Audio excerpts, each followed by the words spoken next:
నల్లగొండ జిల్లాలో దయనీయ ఘటన వెలుగు చూసింది. చండూరు మండలం తాస్కానిగూడెం గ్రామానికి చెందిన ఆశిక రాములమ్మ అనారోగ్యంతో మరణించింది. రాములమ్మ భర్త గతంలోనే చనిపోవడంతో కూతురుతో కలిసి ఉంటోంది. వీరికి చిన్నపూరి గుడిసె తప్ప ఏమీ లేదు.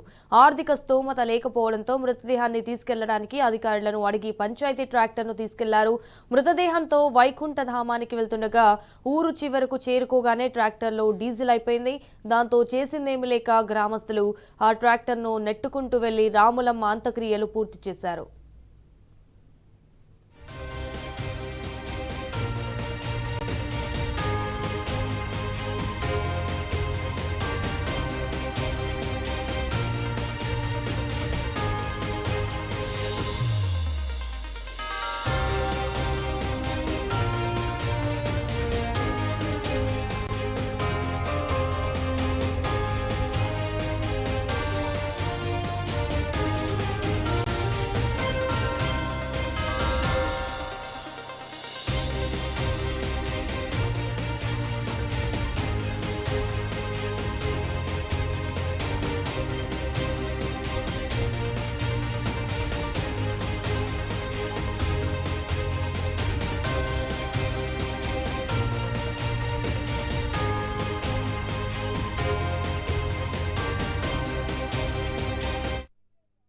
గుంపు మేస్త్రి పాలనలో తెలంగాణ పల్లెల్లో అభివృద్ధి పడకేసింది. బీఆర్ఎస్ హయాంలో స్వయం సమృద్ధి దిశగా పడిన అడుగులు నేటి పాలకుల నిర్లక్ష్యంతో ఆగిపోయాయి. పల్లె ప్రగతి నిధులతో బీఆర్ఎస్ సర్కార్ గ్రామాలను ఆదర్శంగా తీర్చిదిద్దితే రేవంత్ ప్రభుత్వం మాత్రం కనీస సౌకర్యాలు కల్పించడంలోనూ విఫలమవుతోంది. నిధులు నిలిపివేయడంతో పల్లెల్లో పాలన పడకేసింది. కేసీఆర్ ప్రభుత్వం పంచాయతీలకు ఇచ్చిన ట్రాక్టర్లలో కనీసం డీజిల్ కూడా పోయించలేదని దుస్థితి ఏర్పడింది. రైట్, ఇదే విషయానికి సంబంధించి మరిన్ని డీటెయిల్స్ మా ప్రతినిధి రాము ఫోన్ ఇన్ ద్వారా అందిస్తారు. రాము, వాట్స్ అప్డేట్స్? సంజన, దాదాపు 20 నెలలుగా పాలకవర్గాలు లేక ఎక్కడికక్కడ కునరలిపోతా ఉన్నాయి గ్రామాలన్నీ కూడా. గ్రామాలలో కనీసం చెత్త తీయడానికి కానీ ఆ మల్టీపర్పస్ సంబంధించినటువంటి కార్మికులకు జీతాలు చెల్లించాలన్నా కూడా ₹1 కూడా నిధులు లేకపోవడంతో గ్రామ పంచాయతీ సెక్రటరీలు లాంగ్లు వీటి వెళ్ళిపోతా ఉన్నారు. వాళ్ళు విధులకు గైర్హాజరు అవుతా ఉన్నారు. వాళ్ళు ఫోన్లు కూడా కనీసం ఎత్తట్లేదు. ఈ రోజు మనం నల్గొండ జిల్లా మునుగోడు నియోజకవర్గంలో ఒక దుర్ఘటన చూసాం. అక్కడ ఒక వృద్ధురాలు చనిపోతే గ్రామంలో ఎవరు చనిపోయినా కూడా ఆ ట్రాక్టర్ లోనే అంత్యక్రియలు చేసి ఆ శోభ నిర్వహించి అక్కడ దహన సంస్కారం నిర్వహించారు.